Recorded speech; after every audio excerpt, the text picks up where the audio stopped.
Isa pong pinagpalang hapon sa bawat isa po sa atin. Ako po si Ate Ruth. So yung ating pinag-uusapan nitong linggong ito ay tungkol po dun sa mga bagay na hindi mo dapat pakinggan. No, hindi mo siya dapat bigyang pansin, huwag mo siyang pansinin, huwag mo siyang tignan, huwag mo siyang pakinggan. Bakit daw? Kasi po, kung papansinin mo ito yung magiging dahilan para bumagal ka. Ito po yung magiging dahilan para huminto ka sa buhay Kristiyano mo. Ano po yung sinasabi dito sa Romans chapter 4 verse 19? Nakalagay po dito, without weakening in his faith, he faced the fact that his body was as good as dead, since he was about 100 years old, and that Sarah's womb was also dead.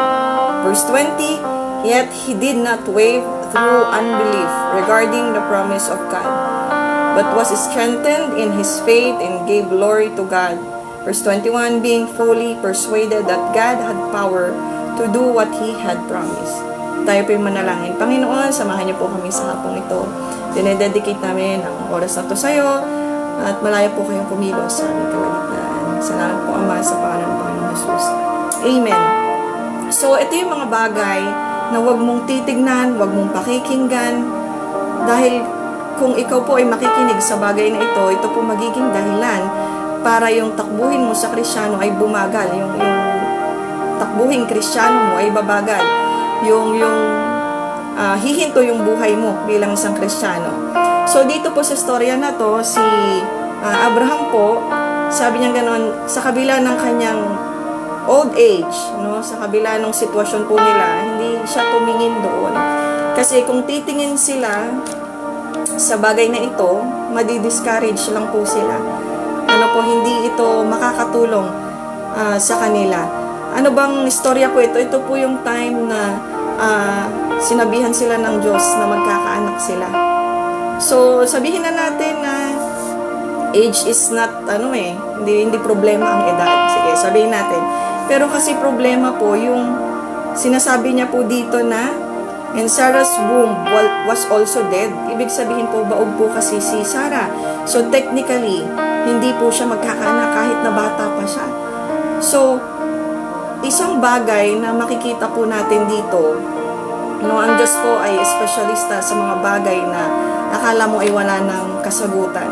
So, posible pag ang Diyos po ang nagsabi. Amen po. So, hindi tumingin dito si Abraham. Though si Sarah ay medyo, natawa nga po siya. Pero hindi na-persuade ni Sarah si Abraham, yung faith niya. So, naniwala siya, nagtiwala siya, at nagkaroon po ng katuparan ang pangako po ng Diyos sa buhay po nila. Nagkaroon po sila ng Isaac. Amen po. So, pinili po ni Abraham na tumingin dun sa sinabi ng Lord. Dun siya doon nakatuon yung kanyang pandinig sa sinabi ng Diyos. Hindi doon sa realidad. So, ano ba yung realidad? Yung reality na hindi talaga po sila magkakaanak. And yet, dahil pinanghawakan niya ang salita ng Diyos at hindi po siya tumingin, hindi siya lumingon dun sa doubts niya, hindi niya binigyang pansin yung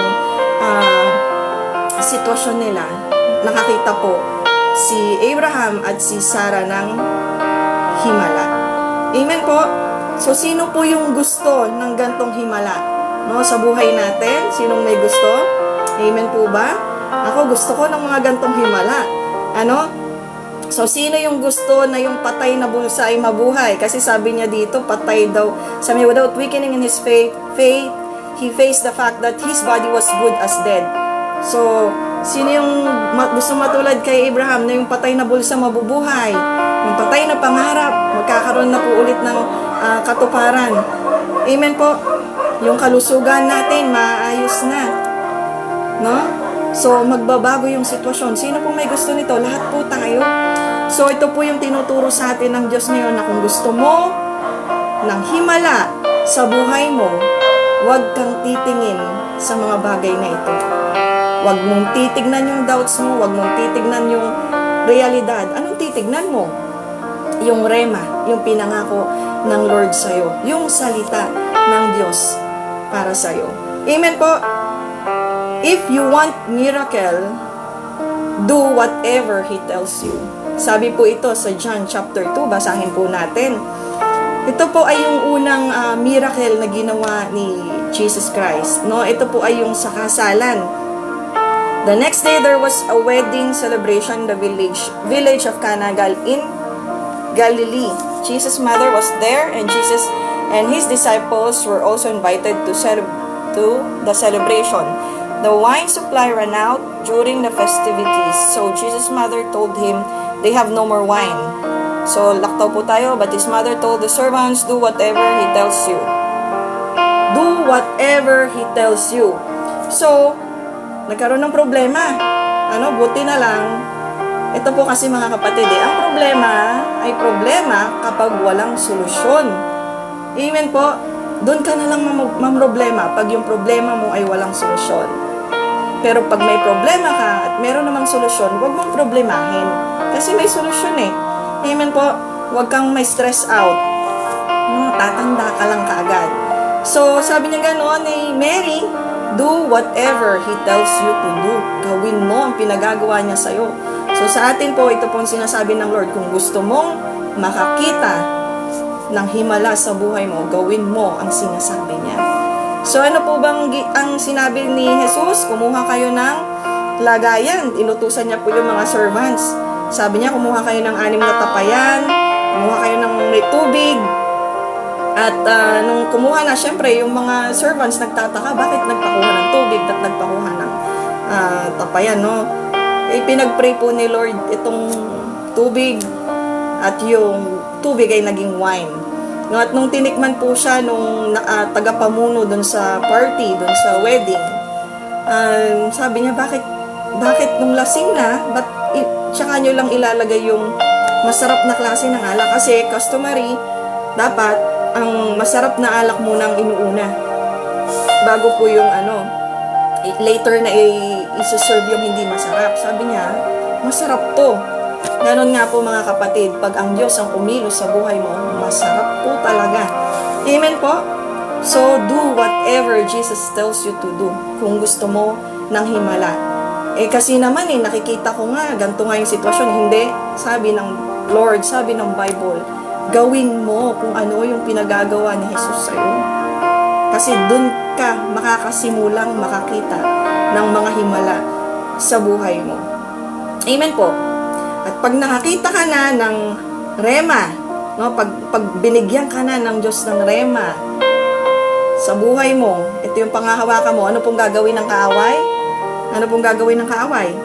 Ida-downgrade po ni Satanas yung word of God na yun na nakuha mo. No? Ida-downgrade niya. Tingnan po natin dito sa Genesis chapter 2 verse 16, and the Lord God commanded the man, you are free to eat from any tree in the garden, but you must not eat from the tree of the knowledge of good and evil, for when you eat from it, you will certainly die. No? Tapos, basahin po natin dito sa Genesis chapter 3 verse 1. Itong part po na to, kine-question na ni Satanas yung word of God. Nilalagyan na ni Satanas ng doubt yung bilin, yung utos ni Jesus sa kanila, sa kanya. Sabi niya ganito dito po sa Genesis chapter 3 verse 1, now the serpent was more crafty than any of the wild animals the Lord God had made. He said to the woman, did God really say, you must not eat from any tree in the garden? So, kune-question na niya, nagbibigay na siya ng question mark dun sa rema ni Lord, dun sa instruction ni Lord sa kanila. No, Genesis chapter 2 verse 4, you will not certainly die, the serpent said to the woman. So, sino ang pakikinggan mo ngayon? Ito po ang topic natin, huwag mong pakikinggan, huwag kang titingin, kasi ito yung magpapabagal, ito yung papatay sa buhay Kristiyano mo.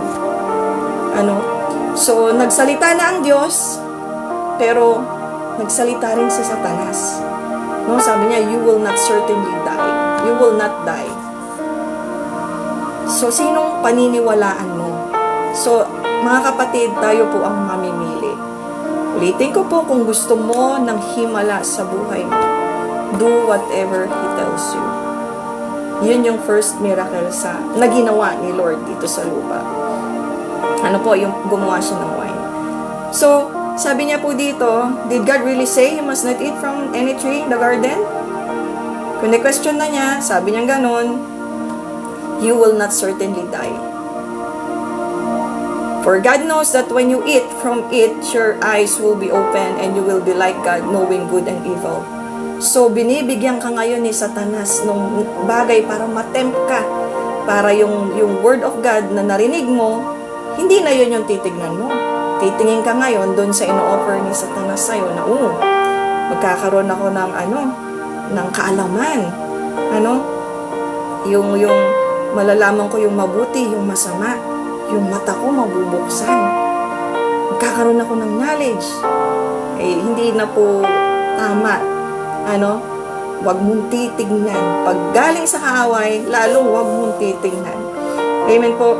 Kasi papatayin po nito ang iyong pananampalataya. So, Genesis chapter 3, sabi niya po dito, verse 6, when the woman saw that the fruit of tree was good for food and pleasing to the eye, and also desirable for gaining wisdom, she took some and ate it. So, kinain niya. Naniwala na siya dun sa salita ng kaaway. Imbis na maniwala siya dun sa salita ng Diyos sa kanila. Sabi niya ganon, she also gave some to her husband who was with her, and he ate it. So, ibig sabihin, kasama ni Adan, si Eva, habang kinakausap. Sabi niya kasi, who was with her. So, habang kinakausap ng ahas si Eva, nandun si Adan. Pambihira naman si Adan. Hindi naman lang niya binawalan yung asawa niya. Imaginin mo kung si Adan ang pastor mo. Kawawa ka. Kawawa pala tayo kasi, hinayaan niya lang tayo. Pero hindi naman ganyan yung mga pastor natin, no? Tayo po ay binabantayan nila. Ito po, unang-una, si Adan po ang nakarinig ng utos, hindi naman talaga si Eva. Amen po ba? Hindi naman talaga si Eva, kasi si Eva that time, hindi pa siya nag-i-exist nung sinabi ni Lord na, ito po, basahin ko po, sabi niya, Genesis chapter 2 verse 16, and the Lord God commanded the man, you are free to eat from any tree in the garden, but you must not eat from the tree of the knowledge of good and evil, for when you eat from it, you will certainly die. Basahin niyo po yung mga kasunod, dun pa lang po na sumulpot o nalikha si Eva. So, ibig sabihin, yung direktang instruction, si Adan po yung nakarinig, and yet hinayaan niya. Hinayaan niya si Eva na ma-fall dun sa kasalanan na yon. Amen po. Kaya ito po yung punto dito Kahit sino pa yung pinakamalapit sa'yo, kahit pa pastor, kahit pa propeta, kahit evangelist pa yan, apostol pa yan, pag iba na po yung inuutos niya sa atin o sa'yo, pag iba na yung sinasabi niya, kesa dun sa salita ng Diyos, ay hindi po natin ito, dapat pong paniwalaan. Amen po ba? Kahit pa anghel na mula sa langit ang bumaba dito sa lupa at magsabi sa iyo ng ibang instruction, maliban sa instruction na binigay ng Diyos sa iyo, ang anghel na yun ay sumpain, sabi po ng Biblia. Huwag kang makinig. Hindi mo dapat pakinggan, hindi mo dapat tignan. Magstay ka dun po sa sinasabi po ng Lord sa iyo. Yun po ang pakinggan natin. At yun ang gawin natin. Amen po. So, dapat marunong po tayong tumimbang. Katulad po nitong lalaki na pinagaling ng ating Panginoong Jesus dito po yung lalaking bulag sa John chapter 9. May isa pong bulag na namamalimos at nakita ni Jesus. So, dumura po siya sa lupa, gumawa ng putik, at pinahid po ito sa kanyang mata. Inutusan niya po yung lalaki na pumunta po sa pool of Siloam. At doon niya hilamusan yung nakalagay po sa mata niya. At ginawa po ito ng lalaking bulag, nakakita siya. Nakita po ito ng mga taong nakapaligid sa kanya, na nakaka-recognize sa kanya. Sabi niya, yun, namamalimos. Yung nakaupo dito. Sabi nung isa, hindi, kamukha niya lang. So sabi nung lalaking bulag, ako nga yun.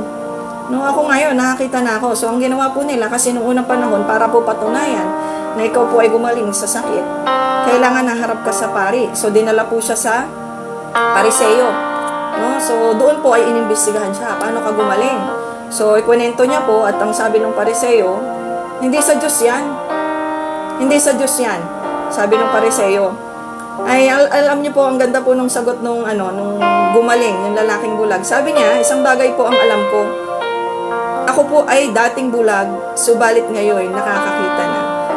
So, nagkaroon po sila ng discussion ng Pariseo, nung nagalit sa kanya yung Pariseo, at itinawalag po siya. Dahil ipinagtatanggol po ng bulag na ito na sa Diyos galing yung miracle na yun. No? So, sa atin ho, maring pwede kang may marinig na mga ibang katuruan, may maririnig kang ibang instruction, may makikita ka na pwedeng masway yung faith mo. Basta, dapat nandun ka nakatayo dun sa anong sinabi ng Lord, anong nakita mong ginawa ng Lord sa'yo, yun po ang panghawakan mo. Basta alam ko, ang Diyos ay gumawa na ng maraming bagay sa buhay ko. Naniniwala ako.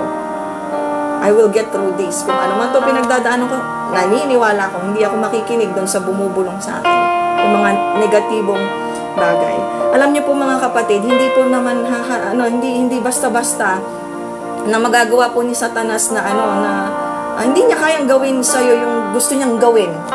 Anong ibig ko sabihin? Halimbawa, gusto niyang sunugin yung bahay mo. Gusto niyang kunin lahat ng pera mo sa bangko.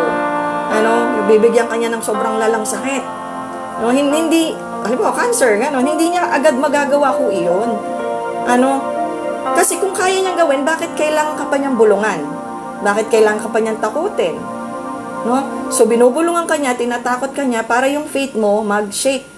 At kung ito yung titignan mo, kung ito yung pakikinggan mo, delikado po tayo. Hindi niya magagawa yung gusto niya sa yung gawin ng basta-basta. Kasi nag-e-effort pa siya sa atin na bulungan tayo no? Tatakutin ka niya. Naku, yung bahay mo, huwag ka na mag-camp, wala ka nang babalik ang bahay, baka masunog. Di gawin niya. Bakit? Hindi nga niya magawa kaya puro pananakot.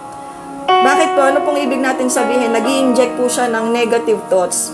Hindi niya kasi po basta-basta magagawa yung plano niyang pangit sa'yo kung hindi ka po mag-a-agree sa kanya. Amen po. Kaya lagi nating panghawakan kung ano yung sinasabi ng Lord sa atin.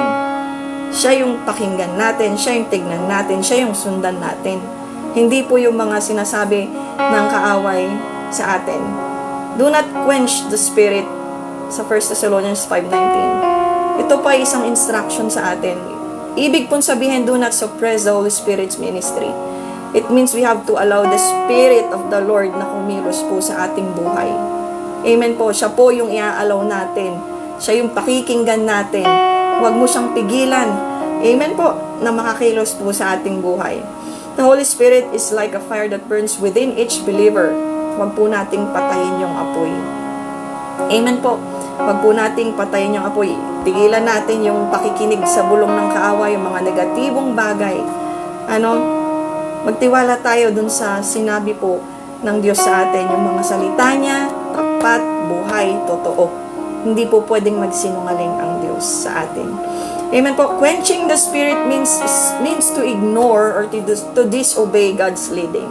Quenching the spirit can also mean treating God's supernatural gifts with contempt. Ang ibig kong sabihin, hinahamak natin ang kapangyarihan ng Diyos sa ating buhay, minamaliit natin, ina-underestimate natin.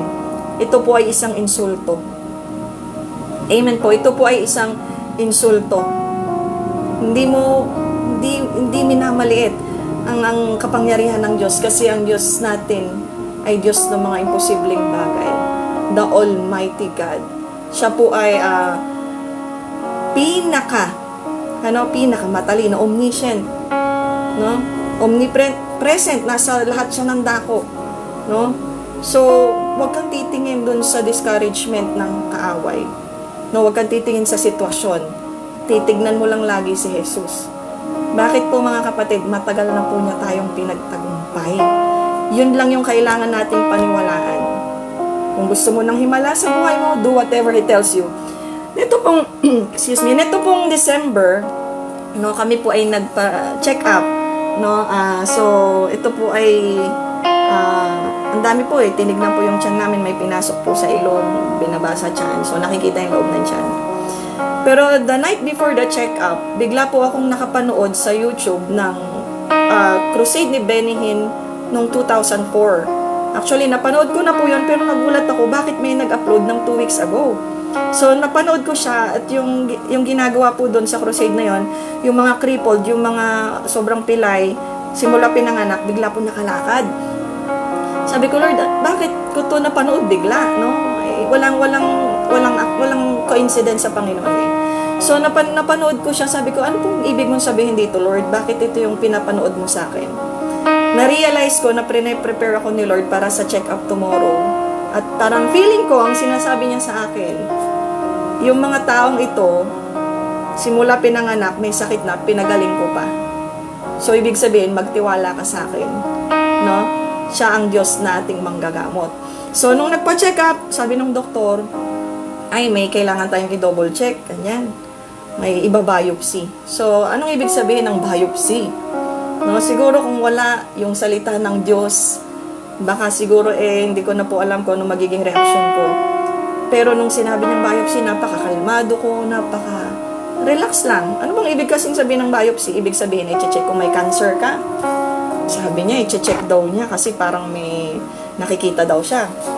Sige po. Okay. Walang kaba.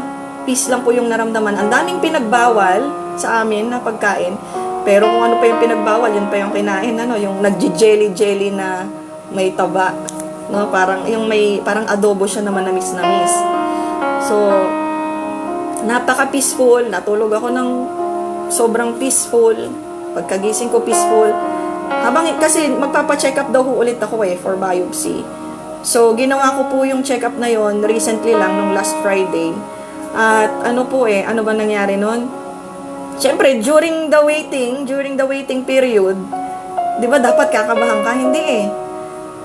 Yung Isaiah 41:10, lagi ko siyang nare-recite. Tapos yung mga word of God, parang kung kada nakakarinig po ako ng word of God, nangingilabot ako. Ang sarap sa pakiramdam, parang feeling ko, ang lakas-lakas ko, wala akong sakit. Yun yung naniniwala ako. Wala talaga akong sakit.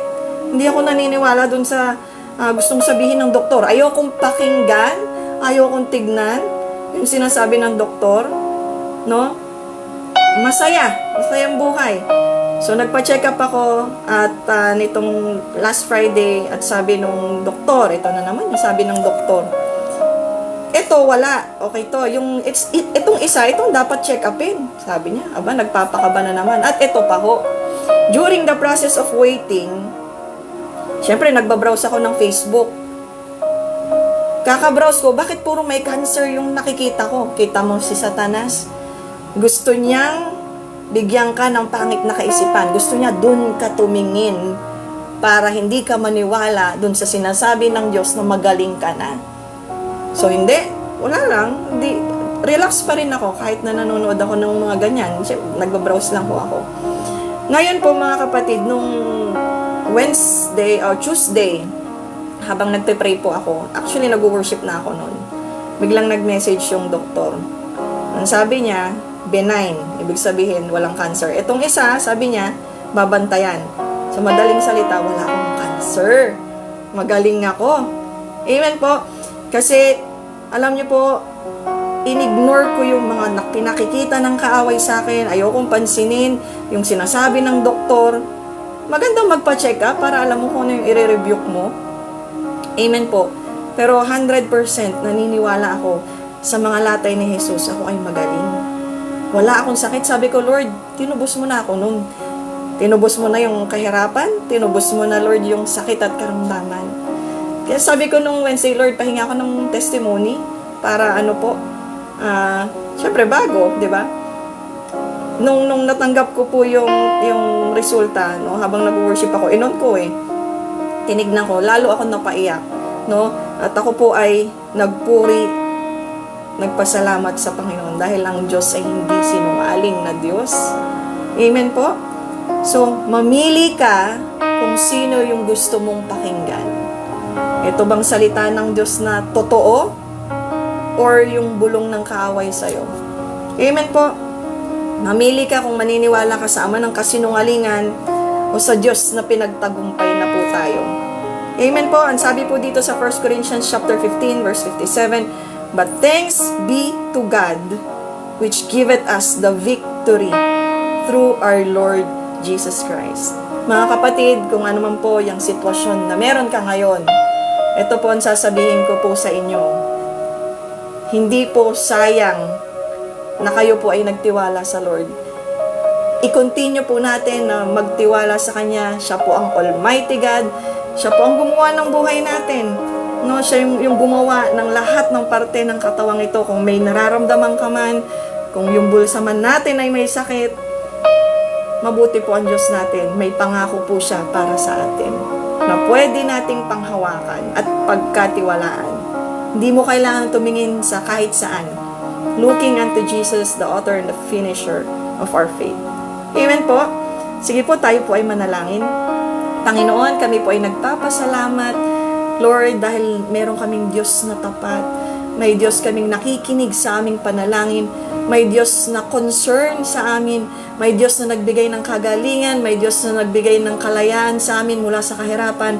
May Diyos, Panginoon, na nag-iingat sa amin. Salamat po, Ama, sa katapatan mo sa bawat isa sa aming naririto.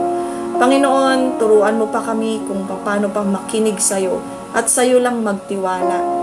Tulungan mo kami na kung ano man yung bumubulong, mga nakikita namin na hindi according sa iyong kalooban ay huwag naming pagtuunan ng pansin. Panginoon, bagkus kami ay lumakad, Lord, nang naayon sa iyong perpektong kalooban. Lord, sa bawat isang narito, ikaw lang ang mapapurihan sa buhay ng bawat isa sa amin. Salamat po, Ama, sa dakilang pangalan ng aming Panginoong Jesus. Amen. Magandang hapon po. God bless po.